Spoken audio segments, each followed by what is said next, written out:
Hello बच्चों, कैसे हो आप लोग। उम्मीद करता हूं सब लोग बहुत बढ़िया रहोगे। दोस्तों बहुत बहुत स्वागत है आप सभी लोगों का इस वीडियो में। मैं आपका दोस्त, आपका मेंटोर सीए जसमीत सिंह आप लोगों का स्वागत करता हूं इस वीडियो में। दोस्तों आप में से बहुत सारे स्टूडेंट्स हमसे पूछते हैं कि सर किस तरीके से हम हमारे फाउंडेशन एग्जाम की प्रिपरेशन करें कि हम एक बार में उस एग्जाम को क्वालिफाई कर लें। तो आज इस वीडियो में हम उसी के बारे में बात करेंगे। और इससे पहले हम वीडियो को स्टार्ट करें, एक कोट है जो मैं आपको चाहता हूं कि आप इसको पढ़ो, इसको समझो और इसको अपने लाइफ में उतार लो, सो दैट आपके जीवन में कोई भी एग्जाम आए तो आप उस एग्जाम को आराम से फेस कर पाओ। अगर आप ये कोट समझ जाते हो और अपने लाइफ में इसको उतार लेते हो, इस कोट की काफी इंपॉर्टेंस है। एक वॉरियर जब वॉर में जाता है तो उससे एक्सपेक्ट किया जाता है कि वो काफी सारा ट्रेनिंग करके जाए, सो दैट कि वो वॉर के अंदर डिफिकल्टी फेस ना करे, अपने दुश्मन से हार ना जाए। तो उसके लिए कहा जाता है sweat more in training, bleed less in battle. जितना ज्यादा आप ट्रेनिंग करोगे उतना ज्यादा आपका बैटल जीतने का चांसेस बढ़ेगा। तो हम भी एक वॉरियर हैं, और हमारा वॉर है वो सीए एग्जाम, जिसे हमें क्वालिफाई करना है। वो 3 घंटे जो हम वहां पर एग्जाम लिखेंगे वो अच्छा तभी जाएगा जब उसके लिए हमने ढेर सारा प्रैक्टिस पहले कर रखा होगा। एक बात हमेशा याद रखना, सक्सेस के लिए कभी भी कोई शॉर्टकट नहीं होता। सक्सेस उसी को मिलती है जो उसके लिए मेहनत करता है। वो कहते हैं ना कि यार वो लकी था, वो एग्जाम पास कर गया। नहीं, वो लक को कमाने के लिए भी मेहनत करनी पड़ती है। 99% आपके एफर्ट्स है और 1% केवल लक है। तो हम केवल लक के सहारे नहीं बैठ सकते, हमें हार्डवर्क करना पड़ेगा। जब तक हार्डवर्क नहीं करेंगे, मेहनत नहीं करेंगे, हमें सक्सेस नहीं मिलेगी। तो आज के इस वीडियो में मैं आपको कुछ नई चीजें नहीं बताने वाला हूं, छोटी छोटी चीजें बताने वाला हूं, बेसिक सी चीजें बताने वाला हूं, आपको रिमाइंड कराने वाला हूं कि आपसे क्या एक्सपेक्ट किया जाता है। और अगर वो आप कर लेते हो तो आप एग्जाम क्वालिफाई कर रहे हो, क्योंकि हमने भी ऐसे ही एग्जाम क्वालिफाई करे हैं। हमने भी अपने नाम के आगे जो सीए लगाया है, इन्हीं छोटी छोटी चीजों को फॉलो करके लगाया है। कोई रॉकेट साइंस नहीं है, कुछ अनोखा नहीं करना है, बस छोटी छोटी चीजें हैं जिनको डेली रूटीन में आपको फॉलो करना है। और उसके बाद बेटा जी सक्सेस आपका इंतजार कर रही है, राइट। तो सबसे पहली चीज, आपके पास एक डेली प्लानर होना चाहिए।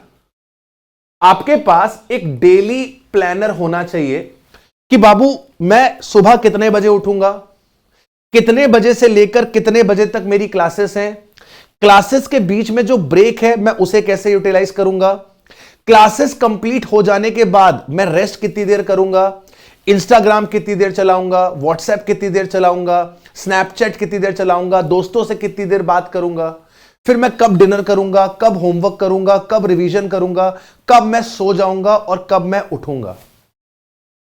आपके पास ये डेली प्लानर होना चाहिए।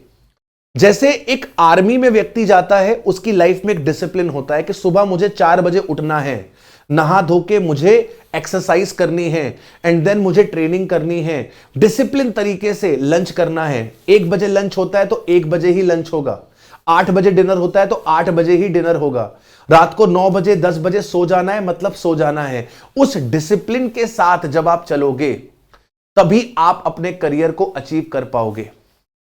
तो you have to create a daily planner कि भाई मेरे को कब कितने बजे क्या करना है, सो दैट कि कोई कंफ्यूजन ना हो और आप अपने टारगेट को हिट कर पाओ। सेकेंड, आपको डेली लाइव क्लासेस अटेंड करनी है। दिन में अगर आपकी 4 लाइव क्लासेस चल रही हैं तो आपको वो चारों क्लासेस लाइव अटेंड करनी है। कोई रीजन है, आप वर्किंग हो, आपका कॉलेज है, आप स्कूल जा रहे हो, जिसकी वजह से आप क्लास नहीं लगा पा रहे हो, देन मेक श्योर कि आप सेम डे पे उस क्लास की रिकॉर्डिंग देख रहे हो। पहली चीज, अगर आपके पास कोई ऑब्लिगेशन नहीं है तो लाइव क्लास करनी है। अगर आपके पास अदर ऑब्लिगेशन है, हो सकता है आप में से कोई वर्किंग हो, साथ में फाउंडेशन की प्रिपरेशन कर रहा हो सकता है कोई रेगुलर कॉलेज जाता हो, साथ में फाउंडेशन की प्रिपरेशन कर रहा हो, कोई ऐसा व्यक्ति भी हो सकता है जो स्कूल जाता है और वो अभी से फाउंडेशन के एग्जाम की तैयारी कर रहा है, तो आपको मेक श्योर करना है कि आप सेम डे पे रिकॉर्डिंग कंप्लीट कर रहे हो। लाइव नहीं अटेंड कर पा रहे हो, रिकॉर्डिंग कंप्लीट कर रहे हो। आपको किसी भी हाल में बैकलॉग क्रिएट नहीं होने देना, क्योंकि जब बैकलॉग क्रिएट होना शुरू होता है, जब पाइल्ड अप हो जाती है क्लासेस, तो मेंटली आपके लिए वो बड़ा मुश्किल हो जाता है चीजों को कंप्लीट करना। फिर आप भागते हो चीजों से। लेकिन अगर आपके पास समय रहते सारी चीजें निपटती रहेंगी, कोई बैकलॉग क्रिएट नहीं होगा, तो आपका इंटरेस्ट बना रहेगा, आपका इंटरेस्ट बना रहेगा और चीजें आपकी समय से कंप्लीट होंगी। Again, discipline is very important. हम जो कोर्स कर रहे हैं, सीए कोर्स, इसके अंदर एक बिलो एवरेज स्टूडेंट भी अपने नाम के आगे सीए लगा पाता है और एक इंटेलिजेंट बच्चा, एक टॉपर बच्चा सीए नहीं बन पाता। उसमें सिर्फ एक छोटा सा डिफरेंस है कि सर कौन कितना ज्यादा डिसिप्लिन है। कुछ लोग ऐसे होते हैं जो घंटा 1.5 घंटा पढ़ते हैं, उनको चीजें याद हो जाती हैं, और कुछ लोग ऐसे होते हैं जो 3-4 घंटे लगाते हैं, उनको चीजें याद होती हैं। तो ऐसा कोई जरूरी नहीं है कि जो टॉपर है, जो इंटेलिजेंट है, जिसका दिमाग बहुत शार्प है, वो सीए बनेगा ही बनेगा। नहीं, consistency is the key, discipline is the key. जो व्यक्ति डिसिप्लिन्ड तरीके से पढ़ाई करेगा, वो व्यक्ति चार्टर्ड अकाउंटेंट बनेगा। मेरे 58% मार्क्स थे क्लास 10th में, और मैंने अपनी सीए एक बार में क्वालिफाई करी है। मैं एक बिलो एवरेज स्टूडेंट था और मैंने अपनी लाइफ में कंसिस्टेंसी लाई। मुझे पता है कि मुझे अगर रेगुलर बेसिस पे 6 घंटे पढ़ना है तो पढ़ना है।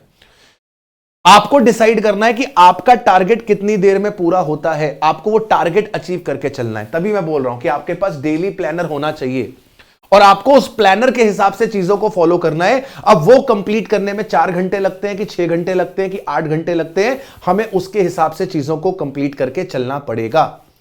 इसके अलावा और कोई रास्ता आपके पास नहीं है। अगली चीज, जो भी क्लासेस में पढ़ाया गया, क्योंकि अभी तो क्लासेस चल रही हैं एग्जाम्स के लिए, तो अभी तो आप सेल्फ स्टडी नहीं कर रहे। क्लासेस कंप्लीट होने के बाद, सपोज करो शाम को 6 बजे आपकी आखिरी क्लास होती है, आपने घंटा 1.5 घंटा रेस्ट कर लिया, घूम फिर लिया, एंजॉय कर लिया, 7:30 बजे से लेकर 9:30 बजे तक 2 घंटे लगा के जितना भी अकाउंट्स का होमवर्क है, जितना भी मैथ्स का होमवर्क है, निपटा लो।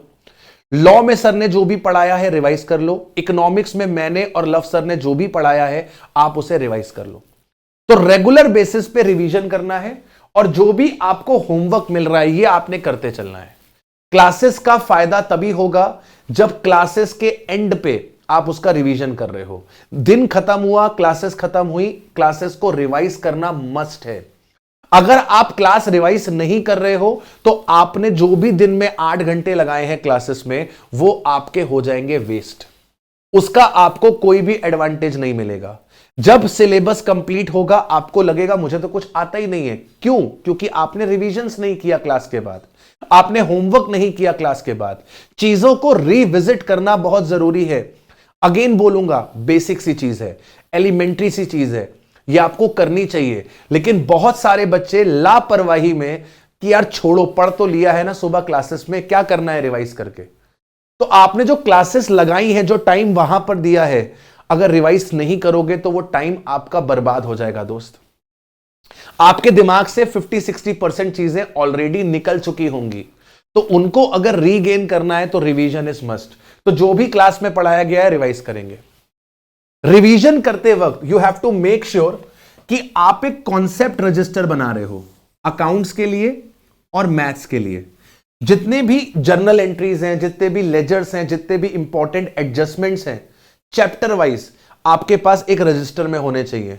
आपकी अपना एक कॉन्सेप्ट बुक तैयार हो जाएगा। Same goes with maths. जितने भी फॉर्मूलाज हैं, जितने भी इंपॉर्टेंट कॉन्सेप्ट्स हैं, जितनी भी इंपॉर्टेंट ट्रिक्स हैं, जो शॉर्टकट्स आपको राहुल सर सिखा रहे हैं, उसको आप अपने पास रजिस्टर में चैप्टर वाइज लिखते चलो। यह फेज आपको कब करना है? रिवीजन के साथ साथ। जब शाम को 2 घंटा 2.5 घंटा लगा के रिवीजन कर रहे हो, यह काम आपको करते हुए चलना है। इसके साथ साथ कोशिश करनी है आपको कि आपको लॉ के और इकोनॉमिक्स के अपने समरी नोट्स या फिर आपको शॉर्ट नोट्स प्रिपेयर करने हैं। ये आपको बाद में रिवीजन करने में बहुत ज्यादा हेल्पफुल होने वाले हैं, बहुत ज्यादा हेल्पफुल होने वाले हैं। तो मेक श्योर कि आप लॉ का और इकोनॉमिक्स के अपने हाथों से लिखे हुए short notes, summary notes ready कर रहे हैं। इसके अलावा आपके पास एक प्रॉपर प्लान होना चाहिए, एक प्रॉपर टाइमलाइन होनी चाहिए कि बाबू मेरी क्लासेस कब कंप्लीट हो जाएंगी। लेट्स से मेरा सिलेबस जो है वो अप्रैल में कंप्लीट हो जाएगा।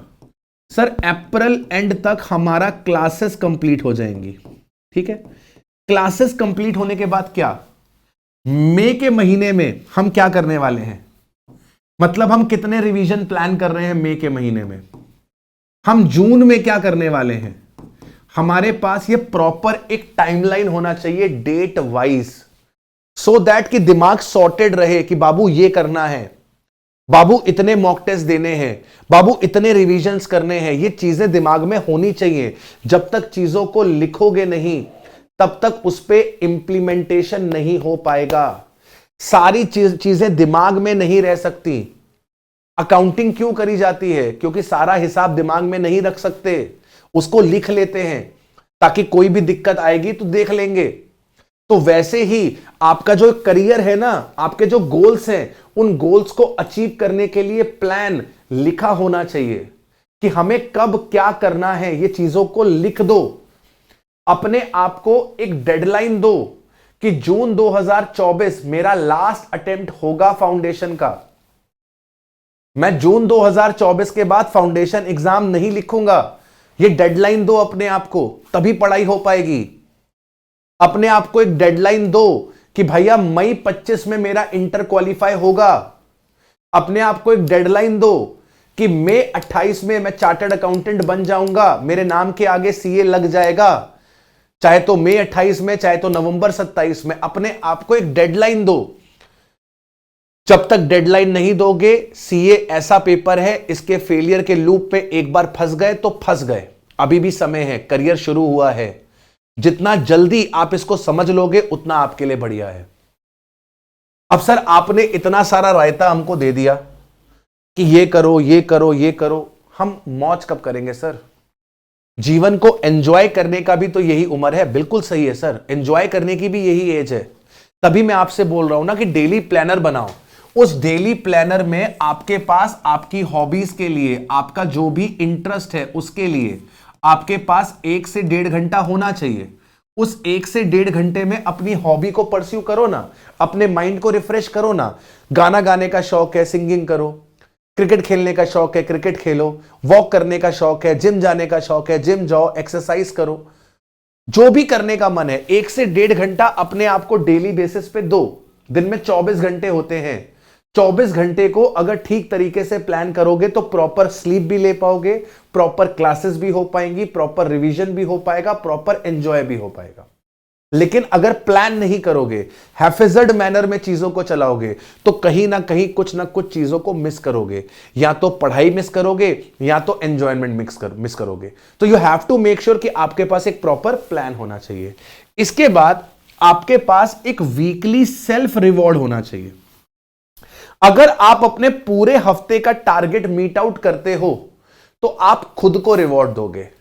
हो सके तो मूवी चले जाओ, हो सके तो दोस्तों के साथ मॉल चले जाओ, रेस्टोरेंट चले जाओ, हो सके दोस्तों के साथ कहीं घूमने चले जाओ। मतलब घंटा, 2 घंटा, 3 घंटा, 4 घंटा आप हर संडे कोशिश करो अपने आप को रिवॉर्ड दो for the efforts which you have made in the past 6 days। क्योंकि अदरवाइज क्या होगा, ये बहुत डिप्रेसिंग जर्नी हो जाएगी। हमने हफ्ते भर जो भी मेहनत करनी है, उस मेहनत को करने का एक मोटिवेशन आएगा संडे कि यार हम ये 6 दिन मेहनत कर रहे हैं, कस के मेहनत कर रहे हैं, हम संडे को एंजॉय करेंगे। और संडे को आप खुले मन से एंजॉय तभी कर पाओगे जब आपके पास कोई बैकलॉग नहीं होगी। खुले मन से आप तभी एंजॉय कर पाओगे जब तक आपके पास पढ़ाई का प्रेशर नहीं होगा, डर नहीं होगा। और इसको कैसे कम करेंगे? इसको कम करेंगे ऐसे, रेगुलर डिसिप्लिन तरीके से काम करके। मैं उम्मीद करता हूं कि आपको यह वीडियो अच्छा लगा होगा। इसने आपको सेल्फ रियलाइजेशन दिया होगा कि हम गलती कहां कर रहे हैं। मैं फिर से बोलूंगा, मैंने कोई नई चीज आपको नहीं बताई, ये बेसिक सी चीजें हैं। मैं कहूंगा कि मैंने आपको रिमाइंड करवाई हैं कि ये आपको फॉलो करनी है। Consistency is the key, discipline is the key. अगर आप ये कंसिस्टेंसी और डिसिप्लिन अपने जीवन में उतार लेते हो, specially in the student life, आप कोई भी एग्जाम आराम से क्वालिफाई कर पाओगे। कमेंट सेक्शन पे कमेंट करके जरूर से बताइएगा कि आपको कौन सी बात इस वीडियो में अच्छी लगी। मैं सब बच्चों के कमेंट्स रीड करूंगा और जिनका कमेंट अच्छा होगा उस पर लाइक और रिप्लाई भी करूंगा। सो मेक श्योर कि आप कमेंट कर रहे हैं अपना जो भी इस वीडियो में आपको अच्छा लगा। All the very best to each and every one of you. मिलते हैं आप लोगों से ऐसे ही किसी नेक्स्ट वीडियो में। Till then take care of yourself. Bye bye. Love you all.